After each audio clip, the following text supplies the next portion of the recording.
A lot of people say, oh, I just want to sort of, they're kind of dabbling in the idea of improving themselves. And the real way to do it is you got to write down what the fuck you want and then go after it. If you decide, I'm going to get down to bang, I'm going to do this, I'm going to run a marathon in less than 5 hours, I'm going to, you know, whatever the fuck it is, you got to write that shit down and go for it. Well, my workout, I schedule every Sunday. I schedule everything that I'm going to do during the week. I say I have to do yoga 2 times this week, I have to lift weights 3 times this week, I have to run twice this week, and however I fit that in, I fit that in, but I owe those things. And you don't need 2.5 hours. You can get a great workout in 40 minutes, and that's all you need for the whole day, 100%. Yes. You know, this idea of time, like how much time did you put in today? Like, you could work out in a bullshit manner for 2 hours and not get nearly as much done as you can for a half hour hard just running. So I have to get those things in. The only exceptions are injuries and sickness.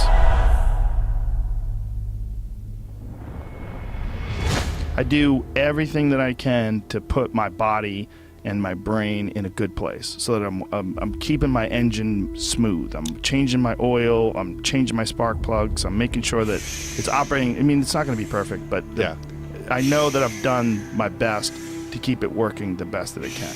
There's consequences that you pay to constantly seeking comfort and avoiding discomfort and avoiding hard work. And those consequences are you're never gonna feel self-realized, you're never gonna feel like you accomplished anything, you're never gonna have this feeling of understanding that difficulty and struggle and the ability to push through that is a muscle, and you develop that muscle by doing it. And once you do, you develop a lot of self-satisfaction, and you develop peace of mind, and you understand that you can overcome obstacles. If you don't have to overcome obstacles, you never know whether or not you can. Unless you are faced with actual adversity, you don't understand how you're gonna feel and how you're gonna react when you overcome that adversity.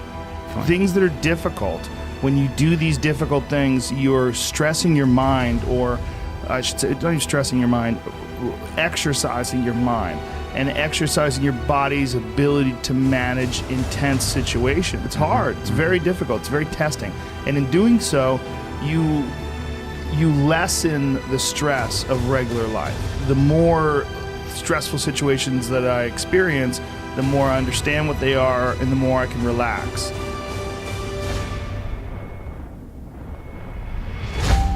But it's also like a matter of constantly being exposed to these stressful situations where there's not a long break in between doing stand-up or a long break in between martial arts training where to the point where anxiety can build up, and then once you get into it, it's almost an unusual situation instead of a usual one. What I tell people is the best advice that I've ever heard, the best advice I ever came up with, is that live your life like you're the hero in your movie. And right now is when the fucking movie starts and your life is a shitbag disaster. Pretend you are, right now, you are in the part of the movie that starts and it shows you as a fucking loser. And just decide not to be a loser anymore. Live your life like there's a documentary crew following you around and you are analyzing your own behavior. Do what you would want to do so that your kids one day would look back at it and see that documentary and look on it with pride, like, wow, my dad was a bad motherfucker. He really did what he had to do.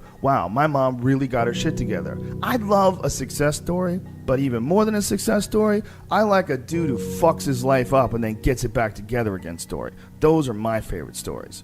And the way to do that, you gotta write shit down. You gotta think that you are the hero in your own fucking movie, and then you gotta sit down and you gotta write shit down. Write down what you need to do.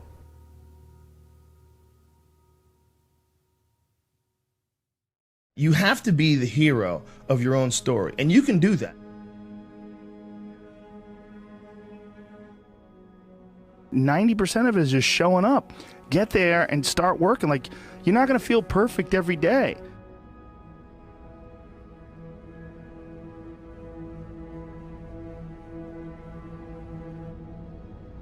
There's gotta be those days you push through. And they're probably gonna be more numerous than the days you don't. And so the benefit of discipline in my eyes has always been that through discipline, I get things done. Write down everything you want to do. This is what I want you to do. Write down what you would like to fix about your life. And then just, if you're 30 pounds overweight, you want to lose 30 pounds? Do it the right way. Go start eating vegetables, monitor your calories, write down what you eat, exercise every day, force yourself to do it. The brain is the general, the troops of the body, and you get up and you do it. And then you get to write it down. Our bodies, for whatever reason, most people, their associations are to avoid anything that's uncomfortable.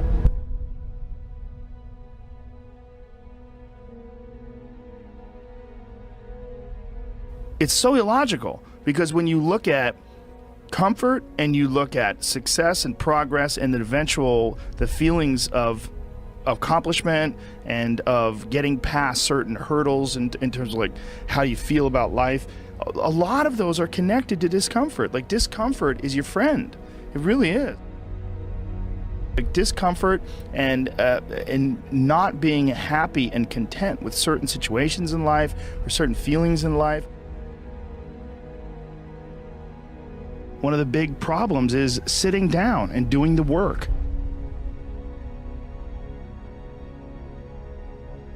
And he labels it like an enemy. He calls it resistance, you know, and that you have to sit down, you have to overcome resistance, and that the pro goes to work. And it doesn't matter if you're sick, doesn't matter if you have kids, it doesn't matter what, you're a pro and you go to work. And that just, it puts it in your head that this is what I do. You have pride in that. And then when you are in front of that keyboard and you look down the count, it says put 1,000 words in, you're doing the work. Yeah. And out of that work, gems blossom. And it's about resistance that people feel when you should write, or you should paint, or whatever you should sculpt, whatever these things are that you pursue. And that there's this thing that comes up that tries to keep you from doing that. This resistance. You're not a hero in your own eyes. You're not someone who you respect.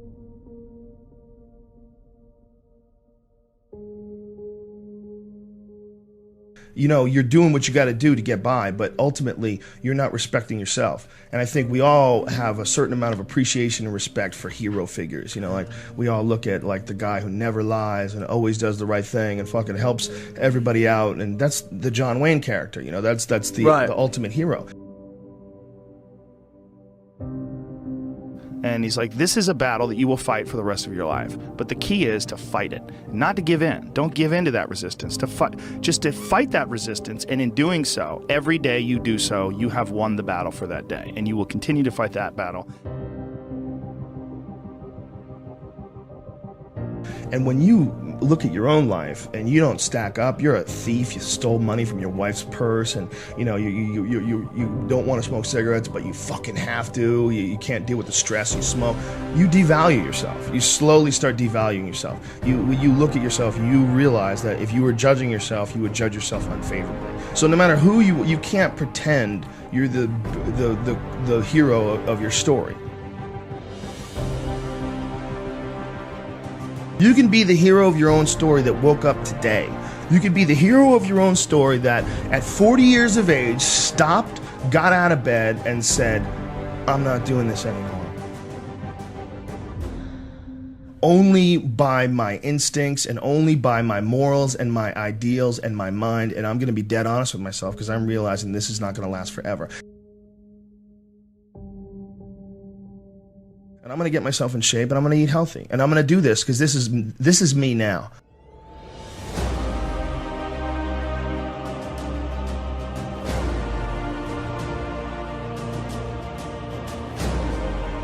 I decide that this is me.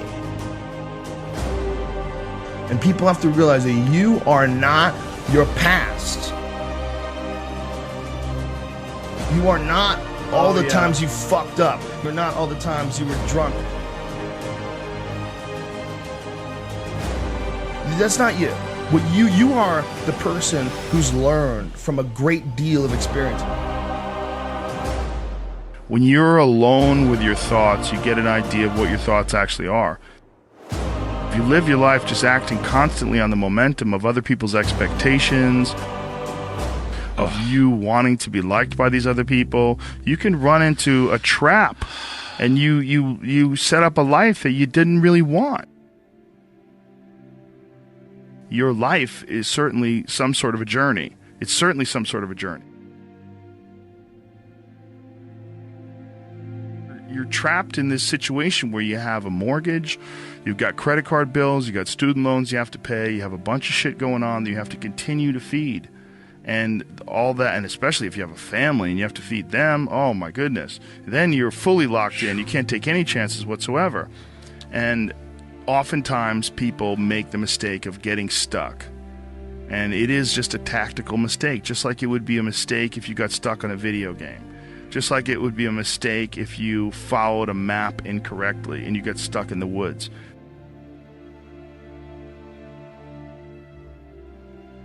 Your life is certainly some sort of a journey. It's certainly some sort of a journey. And we have to all be aware that when we're making journeys, we're not going to always make the right steps. And sometimes you have to back up and try again. And if you're in a position where you can't back up and try again, you've trapped yourself. Because people define themselves by the past. Instead of thinking about who they are now, instead of they still look back at a mistake they made and don't just get past that mistake, grow and learn, but dwell on it. Think it defines them. I mean, there's definitely pitfalls in life. You're going to run into them. We all are. No, you can learn and grow if you survive. Somewhere along the line, they didn't face enough of the adversity to realize that there's sometimes you just got to get up and get shit done.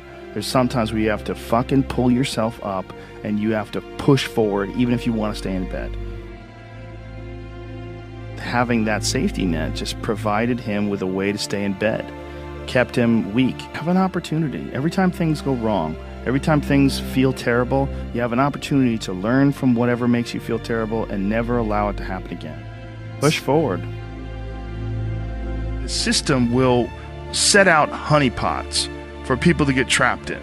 The system will set out the ideas of retirement, the ideas of the golden years, providing you benefits, providing you a healthy work environment. Why? Well, because they want people to work for them. They don't want people to realize their own dreams and escape. They want to set it up so that you stick around. Stick around in some sort of an unsatisfying world. It's up to you to see that video game problem, to see that issue as it comes up on the map. No, I think this is a right turn. To see all the problems that could potentially lay in front of you and calculate your future. And then also look around at all the people that didn't do it and look at the misery that they're in and learn that you don't want to be like them.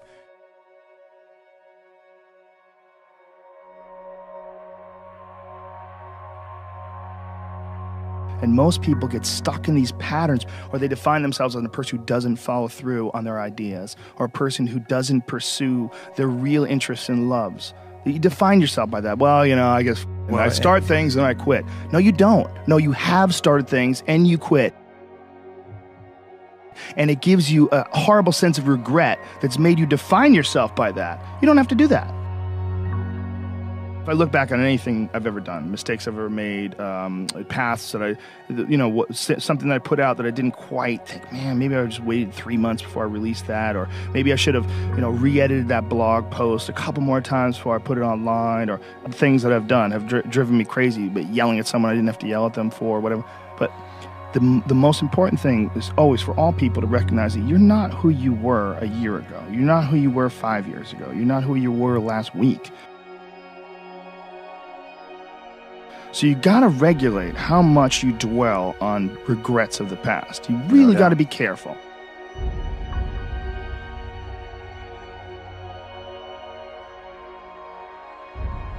It's also directly proportionate to the amount of hardships that people face in life, their ability to face hardships. And there's a lot of folks that live life on a cushy cloud of marshmallows and bullshit, and then one day something goes wrong. And then look at the people that have kind of taken chances and navigated their way. What did they do differently than you?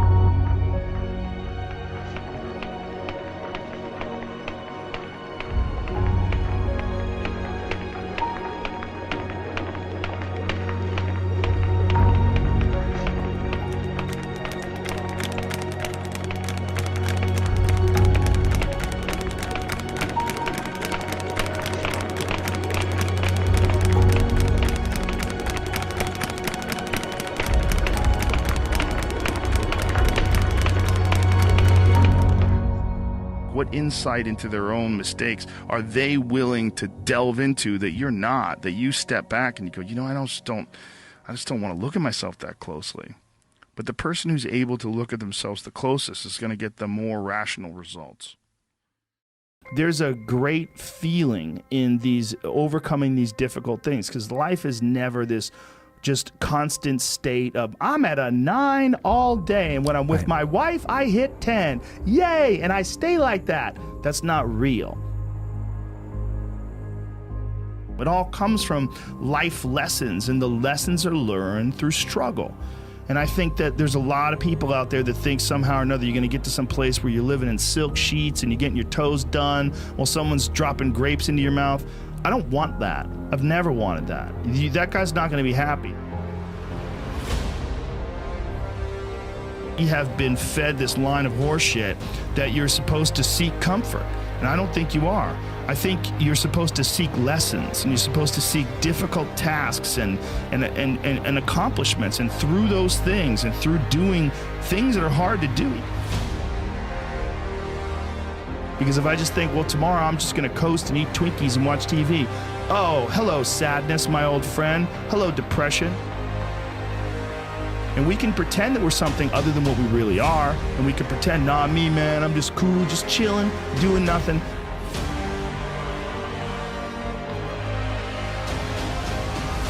Little improvements, I think, are what life is all about. And I think also they're a tool to feed the mind. Because I really believe the mind needs these little lessons. The mind needs these little tasks. Stimulation and reward. Lack of these peaks and valleys. And this bullshit idea that we're constantly fed that you should be comfortable.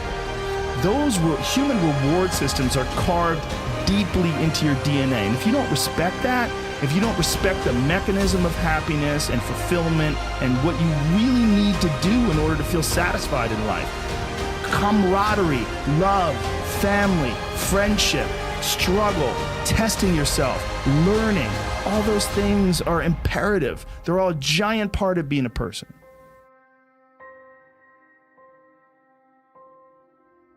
Improvements over things. That's why doing difficult things is good.